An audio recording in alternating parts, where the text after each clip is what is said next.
So today I want to talk to you about one of the most important world leaders of the 20th century. His name was Winston Leonard Spencer Churchill. He was an aristocrat.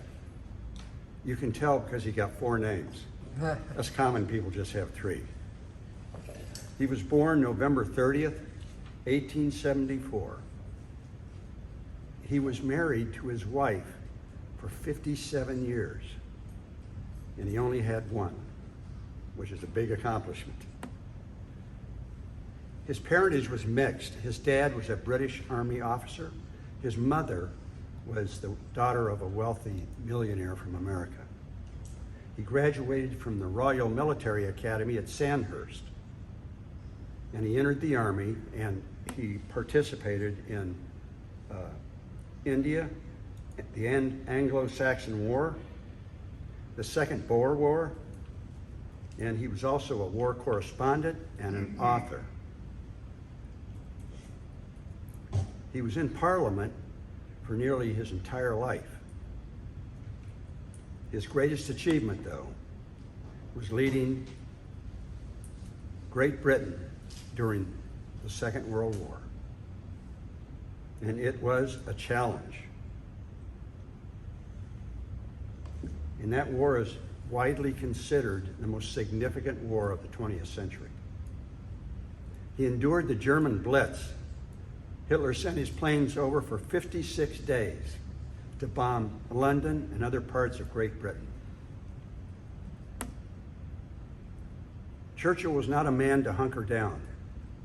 When it was possible, he went up to the roof of his building and he watched the Nazi fighters drop bombs on his city. I can just imagine his feelings about that. I mean, this was his country, and he was being attacked by an absolutely insane military leader. And I'm sure that during those times, his resolve became solid, and he would find a way to win the war. And that's exactly what he did.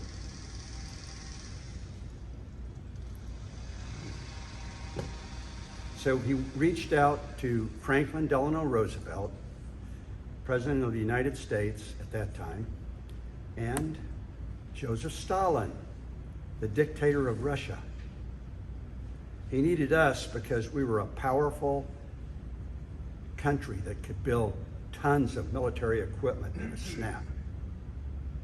And he needed Stalin because Stalin was on the other side of Germany from where Britain was.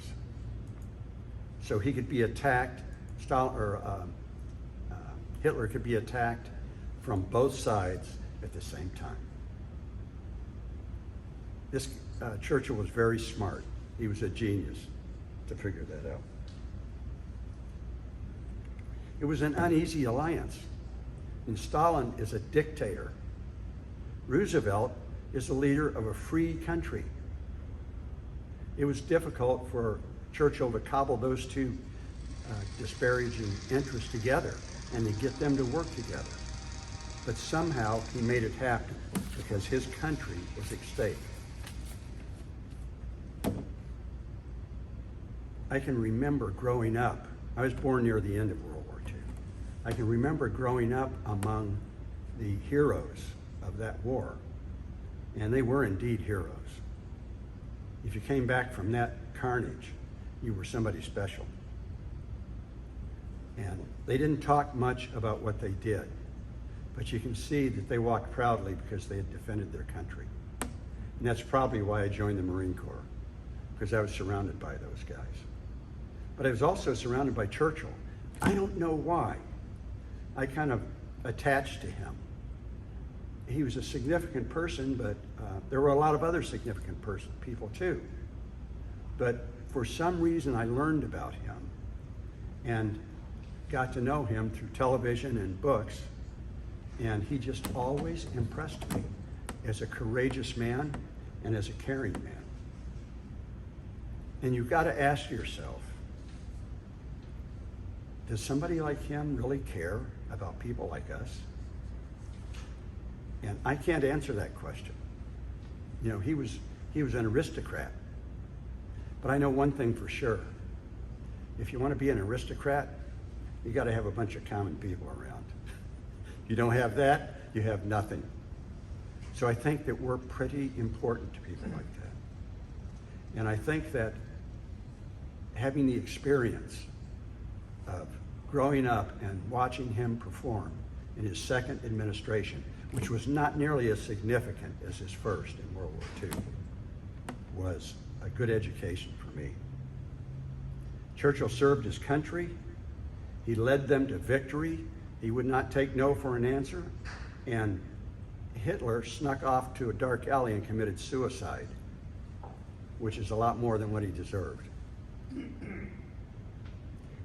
But Churchill proved that any challenge can be overcome if we face it and don't quit. And even in his darkest hours, he would not stop, he would not quit, he moved forward, and he ruled the day. Mr. Toastmaster.